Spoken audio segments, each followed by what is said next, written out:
So, yun na nga mga kapromi at gagawa nga tayo ng ating balag ng ating sitaw na ating kakapitan po ng sitaw, nagapangan.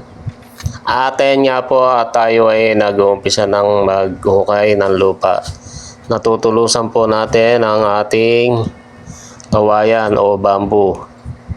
Ayan na nga po at meron ng tulos yung iba at unti-unti po nating nilalagyan na yung iba para ma-assemble na po natin ang ating lalagyan ng balag. Ganyan lang po ang paglalagay ng balag, tapat-tapat lang po sa pananim, tapat ng sitaw. Yan nga po at medyo maluwang pa yung ating lalagyan po ng ating tataniman na sitaw. Yung iba naman po kasi hindi na kailangan ng balag kasi mga puno lang ang itatanim po natin iba. Yung katulad po ng okra, talong, kamatis, mga sili. Sari-saring gulay po.